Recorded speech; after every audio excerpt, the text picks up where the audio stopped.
Puasa. Meskipun puasa merupakan amalan yang baik, namun hukum berpuasa saat hari raya baik Idul Fitri maupun Idul Adha adalah haram. Dalam hadis riwayat Abu Hurairah R.A. disebutkan, sesungguhnya Rasulullah SAW melarang berpuasa pada 2 hari yaitu Idul Fitri dan Idul Adha. Kedua, bermain petasan. Jika merujuk kepada Al-Isra ayat 26-27 sesungguhnya hal tersebut dinilai pemborosan, sebab uang yang digunakan untuk membeli petasan bisa digunakan untuk hal yang lebih baik. Pada 2 ayat tersebut Allah berfirman, dan janganlah kamu menghambur-hamburkan hartamu secara boros. Sesungguhnya pemboros-pemboros itu adalah saudara-saudara Saitan. Ketiga, berdandan atau berhias diri secara berlebihan. Meskipun Ibnul Qayyim mengatakan, dianjurkan untuk menggunakan wewangian dan pakaian paling bagus saat salat Idul Fitri, tetapi Allah juga mengingatkan agar tidak menggunakan hiasan atau aksesoris secara berlebihan. Terkhusus kepada perempuan, sangat tidak dianjurkan berdandan secara berlebih. Keempat, lebih-lebihan saat makan.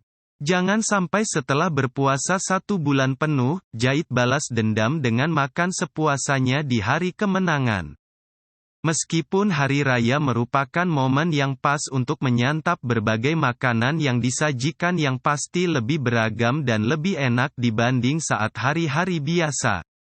Namun jangan sampai makan berlebihan. Allah berfirman, hai anak Adam, pakailah pakaianmu yang indah di setiap memasuki masjid, makan dan minumlah, dan janganlah berlebih-lebihan. Sesungguhnya Allah tidak menyukai orang-orang yang berlebih-lebihan. Qs. Al-Aruf 31.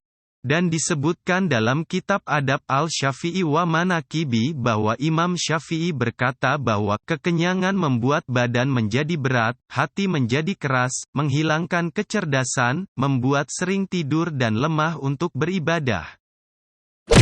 Kelima, mengulur waktu sholat. Silaturahmi ataupun acara halal bihalal tidak bisa menjadi alasan untuk mengulur-ulur waktu salat fardu apalagi meninggalkannya.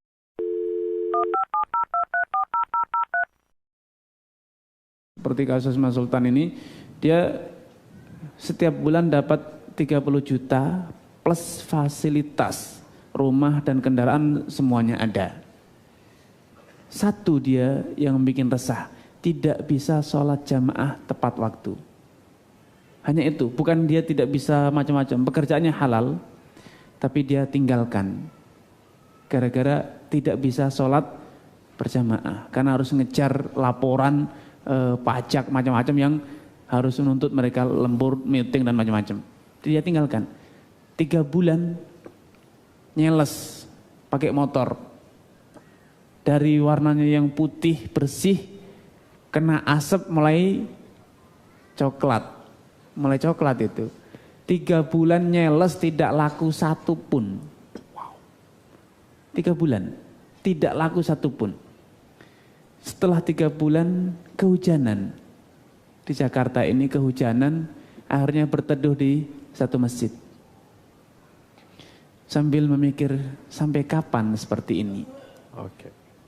Ini detik-detik kehujanan seperti ini nelongso dia. Dulu tidak pernah kehujanan, hujan sampai rumah bersih, tidak ada setetes hujan pun mengenai sekarang. Untuk bisa sampai rumah dia harus berteduh dulu karena harus pakai motor. Di saat dia sedang memikirkan nasib dia disamper oleh seorang ya setengah baya gitu, sudah duduk ngobrol dia. Mas, kerja apa? Nyeles pak, nyeles program komputer ini. Dulu saya kerja di perusahaan, saya tinggal, sekarang saya nyeles. Saya tidak bisa sholat jamaah katanya. Dulu kerjanya di bagian apa? Dia akuntingnya. Bapak ini mengatakan, oh berarti bisa membuat laporan pajak. Memang dulu disitulah kerjaan saya pak. tapi saya tinggal karena tidak bisa sholat jamaah. Kata dia, saya ini sekarang sedang pusing, laporan pajak saya dipermasalahkan. Sehingga saya ini terancam. Bisa enggak merapikan laporan pajak saya? Saya coba Pak, dia kerjakan, dalam seminggu selesai. Dan ternyata diterima oleh Dirjen Pajak. Setelah 1 minggu, ternyata dia dikasih fee oleh bapak tersebut berapa? 100 juta. Karena bapak itu terancam denda pajaknya miliaran gitu loh. Dikasih 100 juta. Nangis dia, subhanallah. Gaji 3 bulan Allah kumpulkan di terakhir. Setelah 3 bulan tidak dapat 1.000 rupiah pun. Ini contoh konkret ya. Beliau namanya Mas Miftah. Sekarang terakhir ketemu dulu sudah menyatakan sekarang sudah punya perusahaan sendiri. Akuntan publik. Sudah memekerjakan 10 karyawan. Tapi itu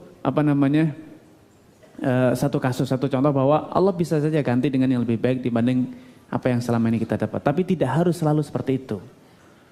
Karena kebaikan itu bisa berupa diberikan dalam wujud kebaikan, bisa berupa diberikan dalam wujud dihindarkannya kita dari malabah.